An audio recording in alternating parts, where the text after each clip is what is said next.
हे हाय दोस्तों, कैसे हैं आप सब। मुझे यकीन है कि आप सब सही होंगे, ठीक होंगे, मस्त होंगे।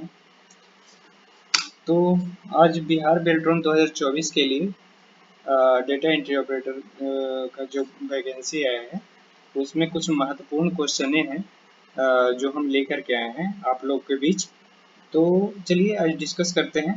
आज से क्वेश्चन है जो रेगुलर हम लोग डिस्कशन करेंगे।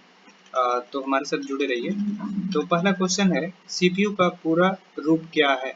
तो सीपीयू का पूर्ण रूप है वो सेंट्रल प्रोसेसिंग यूनिट। ठीक है, option number A is correct. चलिए क्वेश्चन नंबर दूसरे पे चलते हैं। तो कौन सा निम्नलिखित एक संग्रहण उपकरण है। मतलब निम्नलिखित सा कौन सा संग्रहण उपकरण है। तो संग्रहण के लिए ऑप्शन नंबर बी सही है, रैम। ठीक है। चलिए क्वेश्चन नंबर तीसरा पे चलते हैं। रैम का पूरा रूप क्या है। तो रैम का पूरा रूप है ये सब देख लीजिए। तो रैंडम एक्सेस मेमोरी। ठीक है, तो option number B is correct. RAM का पूरा नाम है रैंडम एक्सेस मेमोरी। चलिए क्वेश्चन नंबर 4 पे चलते हैं। निम्नलिखित में से कौन सा एक ऑपरेटिंग सिस्टम नहीं है। तो ऑपरेटिंग सिस्टम इसमें से देख लीजिए, विंडोज हो गया operating system, Linux operating system, Microsoft office operating system नहीं है। ठीक है, क्वेश्चन नंबर 5 पे चलते हैं। तो यूआरएल का पूरा नाम क्या है। यूआरएल का नाम है यूनिफॉर्म रिसोर्स लोकेटर। देख लीजिए इसमें कहीं है uniform resource locator. Option number C is correct. ठीक है, तो इसको देख लीजिएगा ध्यान से, ये सब नाम भी बहुत पूछता है ये सब चीज में। ठीक है, तो आप ध्यान से देखते रहिए। क्वेश्चन नंबर 6 का, कंप्यूटर में डेटा संचयन का मूल इकाई क्या है। तो डेटा संचयन का मूल्य क्या ये हो जाता है बिट। तो बिट ऑप्शन नंबर बी में इसको आप टिक लगा लीजिए। ठीक है, चलिए अब क्वेश्चन नंबर 7वें पे चलते हैं। क्वेश्चन नंबर 7 में है, कौन सा प्रोग्रामिंग भाषा वेब पेज बनाने के लिए किया जाता है। तो वेब पेज बनाने के लिए ऑप्शन नंबर सी पे जाइएगा। HTML वेब पेज ही बनाने के लिए होता है, जो बेसिक स्ट्रक्चर जो होता है बनाने के लिए, तो ऑप्शन नंबर सी। ठीक है, क्वेश्चन नंबर चलिए 8 पे चलते हैं। क्वेश्चन नंबर 8 का क्वेश्चन है, ऑपरेटिंग सिस्टम का क्या कार्य है। ठीक है, तो ऑपरेटिंग सिस्टम का कार्य क्या है। तो ऑपरेटिंग सिस्टम हार्डवेयर संसाधनों का प्रबंधन करता है, सही बात है। दस्तावेज बनाता है, ये सही बात नहीं है। और इंटरनेट से कनेक्ट करना, ये सब भी काम है, लेकिन ये हार्डवेयर एंड सॉफ्टवेयर का जो बोलता है संसाधनों का, ये बेस्ट ऑप्शन होगा। ठीक है, चलिए क्वेश्चन नंबर 9 पे चलते हैं। क्वेश्चन नंबर 9 में है, कंप्यूटर के किस घटक के आउटपुट प्रदर्शन करता है। कंप्यूटर के किस घटक को आउटपुट प्रदर्शन करता है। तो ऑप्शन नंबर में है सीपीयू, मॉनिटर, कीबोर्ड, माउस। तो इसका आंसर हो जाएगा आउटपुट प्रदर्शन करने के लिए मॉनिटर होता है। चलिए क्वेश्चन नंबर 10 पे, कंप्यूटर सिस्टम में फायरवॉल का उद्देश्य क्या है। तो इसमें आपको पता है कि अनधिकृत पहुंच को ब्लॉक करता है। तो option number B is correct. ठीक है, तो ये इसका B option number best option होगा। ठीक है, चलिए क्वेश्चन नंबर 11 पे चलते हैं। कंप्यूटर में GUI ग्राफिकल यूजर इंटरफेस इसका होता है फुल फॉर्म।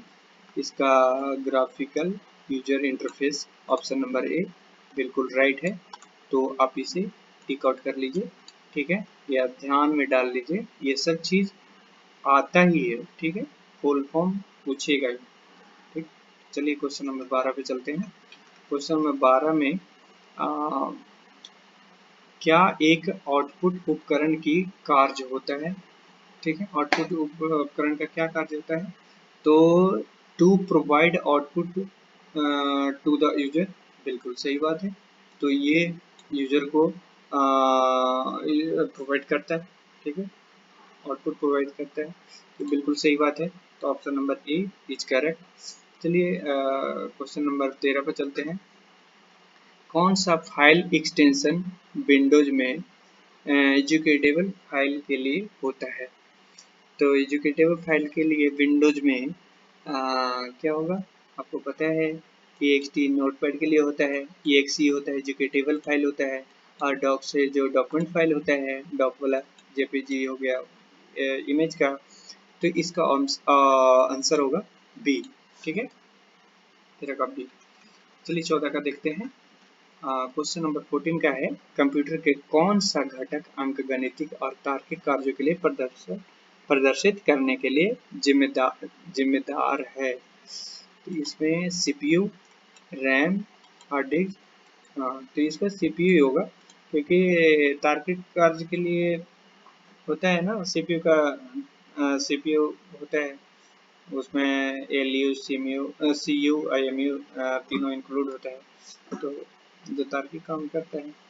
कहाँ जाए, क्वेश्चन नंबर कितना पे थे हम लोग?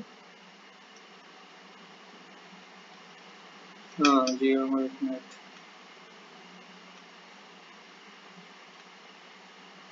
हाँ, ये हो गया 14 का। 15 का चलते हैं। 15 का है, एसक्यूएल का अर्थ है। एसक्यूएल का अर्थ है स्ट्रक्चर क्वेरी लैंग्वेज, ठीक है, option number A correct. Structure query language ही होता है इसका फुल फॉर्म, ठीक है, एसक्यूएल। क्वेश्चन नंबर 16 पे चलते हैं। Which one is the type of network topology, ठीक है, नेटवर्क टोपोलॉजी इनमें से कौन सा है? तो रिंग है, रिंग बिल्कुल है, स्क्वायर बिल्कुल नहीं है, सर्कल बिल्कुल नहीं है, ट्रायंगल बिल्कुल नहीं है, तो ring is A correct answer, option number ए को करेक्ट किया जाए, ठीक है। क्वेश्चन नंबर 17, ऑपरेटिंग सिस्टम के बिना क्या कंप्यूटर कार्य कर सकता है? तो बिल्कुल नहीं, कुछ नहीं करता है, बिल्कुल सही जवाब, ऑप्शन नंबर ए बिल्कुल सही है, ठीक है। ऑपरेटिंग सिस्टम जब रहेगा ही नहीं तो बिल्कुल सिस्टम कुछ भी नहीं कर पाएगा। चलिए क्वेश्चन नंबर 18 पे चलते हैं। 18 में कौन सा ऑपरेटिंग सिस्टम मोबाइल डिवाइस पर चलाया जाता है, चलाया जा सकता है? तो इसमें विंडोज है, लिनक्स है, iOS है, मैक ओएस है। तो इसमें iOS जो है, iOS ये ऑपरेटिंग सिस्टम है, मोबाइल ऑपरेटिंग सिस्टम, तो ये चलाया जा सकता है, ठीक है। बाकी विंडोज है, लिनक्स है, मैक ओएस है, तो ये सब चीज़ है, लेकिन उस पर नहीं चलाया जा सकता। iOS इस पे मोबाइल पे चलाया जा सकता है। चलिए क्वेश्चन नंबर 19 के पास। 19 में है, ऑपरेटिंग सिस्टम का क्या अर्थ है? इसमें क्या है, नेटवर्क प्रदान करना बिल्कुल है, हार्डवेयर प्रदान करना बिल्कुल है, संस्थापन बिल्कुल सही है, उपरोक्त सभी बिल्कुल सही, उपरोक्त सभी, ये सारे काम ऑपरेटिंग सिस्टम काज करते हैं। चलिए क्वेश्चन नंबर 20 पे चलते हैं। इस ऑपरेटिंग सिस्टम में अस्थायी प्रतिलिपि संचित की जाती है, अस्थायी प्रतिलिपि, अच्छा, अस्थायी प्रतिलिपि। चलिए देखिए आपको क्वेश्चन, ऑप्शन विंडोज है, मैकओएस है और लिनक्स है, तो इसमें कौन सा होगा? ऑप्शन नंबर बी बिल्कुल सही। चलिए मैकओएस जो है वो अस्थायी प्रतिलिपि संचित की जाती है, ठीक है। चलिए क्वेश्चन नंबर 21 में कौन सा ऑपरेटिंग सिस्टम एक खुले स्रोत का ऑपरेटिंग सिस्टम है? ठीक है, ओपन सोर्स उसको बोलते हैं। खुले सोर्स का ऑपरेटिंग सिस्टम कौन सा है भाई? तो आपको पता होना चाहिए कि लिनक्स है जो खुला सोर्स है ना, खुला सोर्स लिनक्स है। चलिए क्वेश्चन नंबर 21 का बी ऑप्शन हो गया करेक्ट। क्वेश्चन नंबर 22 में चलते हैं। माइक्रोसॉफ्ट वर्ड दस्तावेज फाइल का एक्सटेंशन क्या है? ठीक है, अगर देखिए माइक्रोसॉफ्ट वर्ड जो है किसका है, इसके पहले भी हम आपको बता चुके थे, तो इसका एक्सटेंशन हो जाएगा DOCX, है ना, इसका ऑप्शन में, और इसका हो जाएगा नोटपैड में ये होता है इसलिए ये हो जाएगा एक्सेल का हो गया, आई पावर पॉइंट का हो गया, ठीक है। न्यू वर्जन का सबका एक्सटेंशन, ठीक है। चलिए माइक्रो ये हो गया ऑप्शन नंबर बी। चलिए क्वेश्चन नंबर 23 पे चलते हैं। तो 23 का क्वेश्चन नंबर है, माइक्रोसॉफ्ट वर्ड में फॉन्ट स्टाइल और साइज बदलने के लिए कौन सा मेन्यू उपयोग किया जाता है। ठीक है, माइक्रोसॉफ्ट वर्ड में फॉन्ट स्टाइल और साइज बदलने के लिए कौन सा मेन्यू का उपयोग किया जाता है। तो आप सिंपली सी लैंग्वेज में देख लीजिए, जान जाइए तो होम में ही होता है ना। माइक्रोसॉफ्ट वर्ड में फॉन्ट स्टाइल तो वर्ड में ही होम में ही होता है। फॉन्ट स्टाइल चेंज कर सकते हैं, चेंज कर सकते हैं। चलिए क्वेश्चन नंबर 24 पे चलते हैं। क्वेश्चन नंबर 24 का है क्वेश्चन, एमएस वर्ड में आखिरी क्रिया को रद्द करने के लिए कौन सा शॉर्टकट की कुंजी है। कंट्रोल एस से सेव होता है, कंट्रोल जेड से अंडू होता है, यही होगा ऑप्शन नंबर बी। आंसर यही है ऑप्शन नंबर बी। तो बाकी जानते ही हैं कि कंट्रोल एक्स से कट होता है, कॉपी होता है सी से। चलिए क्वेश्चन नंबर 25 के पास चलते हैं। बुलेट्स बटन का क्या अर्थ है एमएस वर्ड में। तो बुलेट बटन का अर्थ है टेक्स्ट को बाईं ओर से रेखांकित करने के लिए, नहीं बुलेट पॉइंट डालने के लिए। बिल्कुल सही है ऑप्शन नंबर बी इसका राइट आंसर होगा।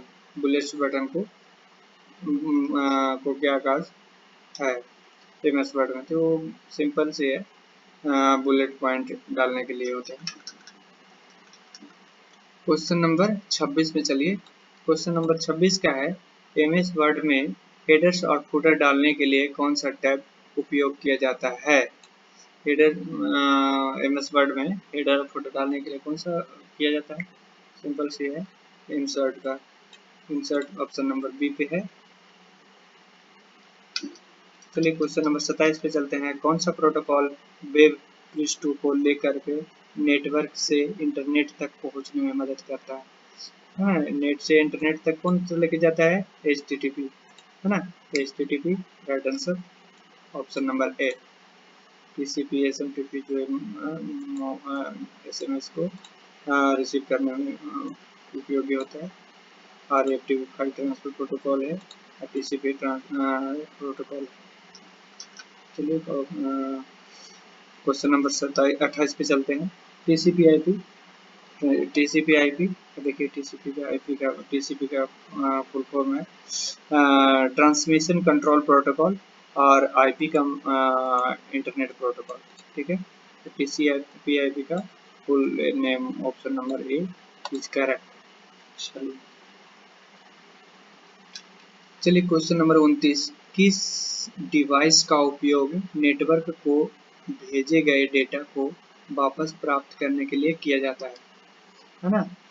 तो किस डिवाइस का उपयोग किया जाता है नेटवर्क के भेजे गए डेटा को वापस प्राप्त करने के लिए।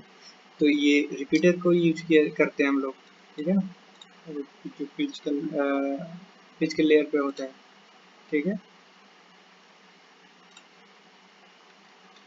चलिए क्वेश्चन नंबर 30 को देखते हैं। किस नेटवर्क टोपोलॉजी में हर नोड केबल के माध्यम से पिछले और अगले नोड को जोड़ता है, बताइए इसका आंसर आप बताइए। तो इसका आंसर आप बता दीजिए कमेंट करके, ठीक है। हम इसका आंसर कमेंट में बताएंगे, आप कमेंट कीजिए, ठीक है। धन्यवाद, थैंक यू। हमारे साथ इस तरीके से क्वेश्चन से और रूबरू होने के लिए हमारे साथ जुड़े रहिए। हमारे चैनल को सब्सक्राइब कर लीजिए, क्योंकि हम इस पे अब रेगुलर क्वेश्चन करवाएंगे, ठीक है। ठीक है, थैंक यू, धन्यवाद।